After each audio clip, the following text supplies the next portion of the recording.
Hi everyone, and welcome back to my channel. Listen, for us Northern Hemisphere players, all we've been getting lately is snow, snow, and more snow. And as much fun as it is to build a million snowmen, I thought it was time to take a nice island vacation, and you're coming along with me. Today, I'm going to be taking you all on an exclusive, all expenses paid tour of my Happy Home Paradise vacation homes. So sit back, put your feet up with a nice coconut drink, and let's get right into it. We will begin our tour at my very first island home, Pango's Ultimate Beauty Salon. Maybe it's because of sentimental reasons, but I actually really love this first little build. It has the ambiance of a spa-like salon going on with the sunset, some nice flower petals sprinkled here and there, the standard spa robes by the entrance to put on when you arrive, and of course some sunbeds to lay out on and relax by the water.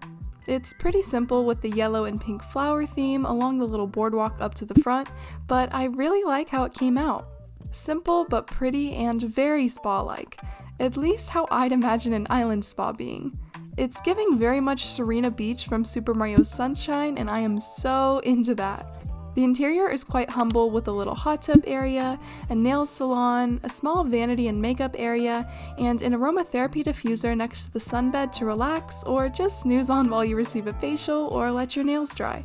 It's mostly white with some wood and plant accents to give it that upscale tropical feel, which I feel keeps it relaxing and soothing to look at. It's certainly not breaking any molds of a beauty salon theme, but I honestly just really like it. I would love working or even just visiting a little studio spa like this where it's quiet enough to hear the waves and remote enough to feel like you're just getting away from it all. Overall, I give Pango's Ultimate Beauty Salon a 4 out of 5 stars. A very admirable first addition to my catalog of vacation homes, and one that I love coming back to. God, I just really love sunset hours in Animal Crossing. So dreamy.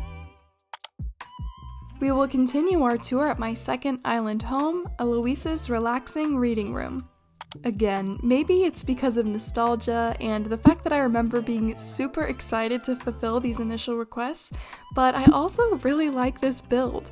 I chose to make it really early in the morning to capture those dreamy, hazy, almost bittersweet feelings you feel in the time between day and night, and I really love the quietness you feel in the sky around this home.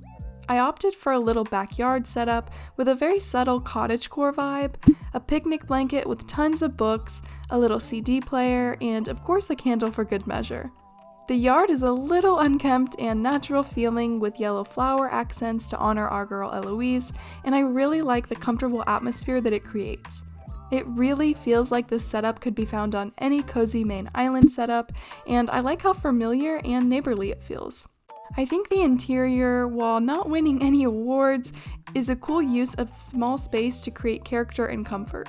I went for a mostly yellow and green inspired theme as a callback to Eloise's appearance, and I like how well she fits into the room. It really does feel like it was built with her in mind. This is the first time I tried out using an accent wall, and believe me when I say this will be a recurring theme in the other vacation homes. I absolutely love a good accent wall. It's such a good way to expand the theme or color story of a room and add some extra personality. I went for cottagecore-esque patterns and designs like gingham and vintage-looking florals, which adds a lived-in and almost hand-me-down quality to the room that makes it feel really nostalgic and comforting. Of course, I added book elements everywhere I could to drive home the idea that this place is for Eloise to read in. The queen needs her books, and she needs a place to take sleepy, dreamy naps, which is why we've got a bed and a couch. A cute little pair of slippers is there too. That's also a theme in every space that I decorate. Overall, I give Eloise's reading room a 4 out of 5 stars. I can really see in my earlier builds how much detail you can add to smaller rooms, and I think it's an important lesson to remember. It's really not about quantity, it's about quality. And I think Eloise's little cottage escape showed just that. We continue with our tour at a vacation home that I honestly just love, a fortress as flush as Flora. Warning, if you're not a fan of the color pink, you might want to scroll ahead a bit because, oh yeah, we're about to overdose on this stuff. This build is genuinely one of the most aesthetically pleasing homes that I've ever decorated. If I had the time and energy, Believe me, my entire island would look exactly like this, decorated inch to inch in that dreamy, pastel-y, glittery, and girly theme. The yard is decorated with every hue and shade of pink possible, with almost a childlike vibe of toys and sweets. It's like every daydream I had as a kid in the best way possible. It's about midday, and Flora is ready to play in the water while sipping on peach soda and watching the cherry blossom petals dance in the breeze. Maybe she has friends like me on their way over to play and hang out, or maybe she's just having a cozy self-care retreat alone. Regardless, it's gonna be pink and it's gonna be fabulous. The interior continues the pink party theme and passes with flying colors. It's a little vacation home filled with all of the necessities: cute clothes, tons of cute plushies, and a cute little kitchen stocked with all of your favorite sweet snacks and drinks. The accent wall makes a triumphant return and adds some much needed dimension to the sea of pink by breaking it up a bit with stripes of white. Cherries and cherry blossom themed decor add little pops of personality, and the little ABCs poster reminds you that this is really just for fun. It's basically a glorified, life-sized dollhouse, and it feels exciting to be the Barbie doll inside, just listening to music and eating strawberry jam out of the jar. I distinctly remember thinking that rooms decorated in all one color were just boring and really played out, but this build genuinely reminds me that one-toned rooms can not only be exciting, but really visually pleasing and unique in satisfying a certain aesthetic. Overall, I give A Fortress as Flush as Flora a 5 out of 5 stars because, honestly, I love everything about it. The amount of cute furniture items in this game make for really fun decor options, and I love seeing them all together in one place. No holds barred. All out pink. Enter at your own risk. The next stop on our tour is a much appreciated departure from our last build, Mallory's relaxing hot spring resort. Because Nintendo is a Japanese company after all, Animal Crossing games are always filled with really well done, fleshed out, and beautiful Japanese themed items and aesthetic options. This means that when decorating a hot spring resort, for example, you have a lot of room to play. Mallory's resort is situated near a waterfall-filled mountainside in a land of perpetual autumn. It's the early morning, the air is crisp and clear, and you want nothing more than to get inside of the warm water and enjoy. Much like Eloise's reading room, I went for a really natural and rustic feeling exterior that accentuates the atmosphere. White flower bushes, bamboo, and the little low table with tea create a really nice and peaceful feeling. The sound of water is always a favorite of mine as well, so I loved the outdoor hot spring next to the double-decker waterfall for some nice ambiance. The interior is definitely on the simple side, with one main hot spring area with 2 tubs, alongside a small refreshment section for refueling and resting when you're warm and hazy from being inside of the water. There's an underlying theme of flowers in the flooring, wall decor, and overall accents, which feel nice and spring-like, with the 2 kimonos offering a pretty pop of color as well. While straightforward, my favorite part of this design is, you guessed it, the accent wall. In this case, I went for an exposed wall concept where the back end of the room opens up directly into a beautiful autumn wonderland of falling leaves and a cooling breeze. I love how the leaves actually fall. I imagine it would be something nice to look at in real life as you soaked in the water. Overall, I give Mallory's relaxing hot spring resort a 3 out of 5. It gets the job done with the theme just fine, with some extra points for character, but it's pretty basic and predictable as far as a Japanese themed resort goes. I would love to see what others did with this prompt because I just know there's some incredibly creative ones out there that would go even further. The next, and arguably most exciting stop on our tour today is Zucker's Festival Grounds. I'm gonna be fully transparent when I say that this build is absolutely one of my all-time favorites that I've ever done in any Animal Crossing game. The spring cherry blossoms are in full bloom, the delicious scent of caramel popcorn is in the air, and Mom has given us $20 to spend on games, so you know it's gonna be a good day. The large area to work with really allowed me to fully go all out on the festival theme, which I think is a huge bonus, because it feels alive and fully realized. There's an underlying rainbow theme represented in the flower items, and even the background that really creates a visually stimulating image that just gets you excited with all of those festival feelings by looking at it. We've got a proper games and prizes section, a small bathroom area, and even a refreshing little water and bubble station to wipe the crumbs off of your hands and cool off between activities. There's just this happy feeling all around, and I can't shake it whenever I come to visit. It makes me want to make new memories and have a great day with friends. The interior of the home itself serves as an outdoor food and snack street for festival goers to catch their breath and fill up. Much like with Mallory's hot springs, I opted for an open back concept on the rear wall to depict an outdoor food stall street during a nighttime fireworks ceremony. From pizza and french fries to shaved ice, slushies, and ice cream, there's really everything you could possibly want out of a festival snack. I can just imagine Zucker or any other villager behind the stands serving up their signature treat while a long line of customers wait with their order, just looking at the sky excitedly and talking about the next game that they'll play after eating.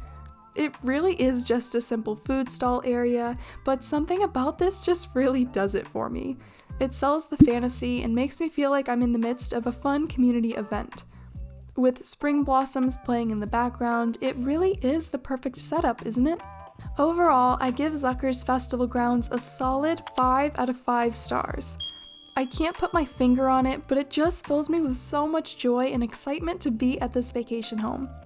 I don't even think it's just because of my design skills.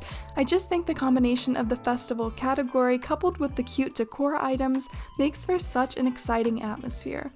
When can I buy a ticket? I just want to go so bad. We will now move on to the last section of our tour, island facilities. Our first facility is our local school, Hibiscus High.